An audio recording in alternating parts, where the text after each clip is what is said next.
You search for how to build partner lead distribution in Zapier. This is exactly that. I've got leads coming in from a Google form, and I need to automatically land everyone in Airtable and then ping the right partner on Slack. So let's jump in.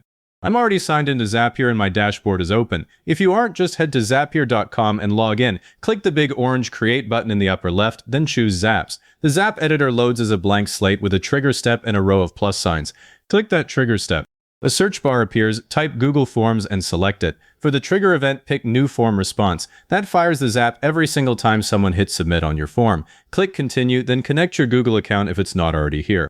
After that, a drop-down lists your forms. I'll choose my existing lead intake form. This form already has fields for lead name, email, company, phone, product interest, and critically, a partner field. If you don't have that partner field yet, you'll need to add it in Google Forms before moving on, because it's what drives the whole notification later. Click Continue. Now test the trigger. Click Test Trigger and Zapier pulls the most recent form response. You'll see the sample data populate, lead name, email, the partner value, and everything else. If this is empty, your form has 0 responses, and this breaks the rest of the setup. Go submit one dummy entry and come back. Once you see a full record, click Continue with Selected Record. That gives us real values to map. Add the Airtable action by clicking the plus sign right below the trigger, search for Airtable, select it, and choose Create Record as the action event. Click Continue, connect your Airtable account, then pick your base. I'm using our sales CRM base with a table called Partner Leads. Select that table. Now the field mapping screen opens, Airtable fields on the right, form data on the left. I'll click into the lead name field and map it directly from the trigger. Same for email, company, phone, lead source, location, product interest, and partner. I never skip lead source even if it feels minor because it's gold later when you're running reports. And I always add a status field. I type new right into it. That gives us a way to filter for unworked leads the second they land. Don't leave it blank. Click Continue.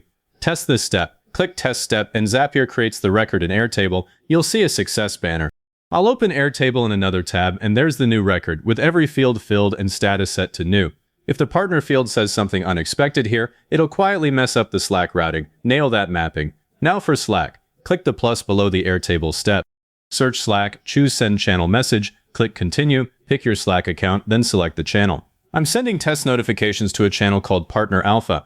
Now if you have multiple partners, a single static channel won't cut it. I'll show you how to handle that in a minute. Click Continue, time to build the message. In the message text box, I type something scannable like New Lead Assigned to Partner Alpha. Hit Enter, then insert the lead details from the trigger step, lead name, company, email, phone, product interest. I use the Insert Data button to add them so every notification reads clean. I never dump every field because Slack messages get long and people stop reading. Keep it tight. Then click Continue. Test the Slack action, click Test Step, and Zapier sends the message. I'll switch over to Slack. You can see the notification right in Partner Alpha with the lead name and details. If nothing shows up, check 2 things. 1. The channel name is case sensitive and must match exactly. 2. Your Slack bot has to be invited into that channel or it silently cannot post. Before publishing, let's spot check. Trigger is the correct Google form? Yep. Airtable base and table are right? Check. Slack channel? Correct. All fields mapped, partner in particular? Double check. Tests passed? Yes. I always do this for 30 seconds. The one time I skip, I pick the wrong table. Now name the Zap. I'll call it Partner Lead Distribution Alpha. Click Publish. It's live. Final test. I open the Google form, fill in a real entry with a fake lead and submit it.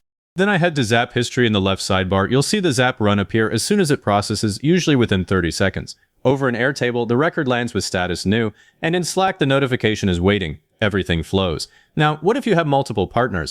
The simplest way is to duplicate this entire Zap, and in the duplicate, change the Slack channel to Partner Beta, Partner Gamma, whatever you need. That works fine for a handful. If you're scaling beyond that, drop a Paths by Zapier step after Airtable. It branches based on the partner field value. I'll open the editor quickly, you add a path step, set up rules like if partner text exactly matches alpha, and connect the Slack step under that path, then repeat for beta. It's cleaner. And here's the thing that will bite you. The partner value in the form must match your path rule character for character. A stray space or capitalization difference, and the whole thing silently skips. I keep it dead simple, all lowercase, hyphens, no spaces. So alpha, beta, gamma. And I use that same exact string in Google Forms, Airtable, and the path rules. Consistency is the whole game. If this got your partner distribution running, hit like, subscribe, and leave a comment saying it was helpful. Comments are what push this to other people looking for the same thing.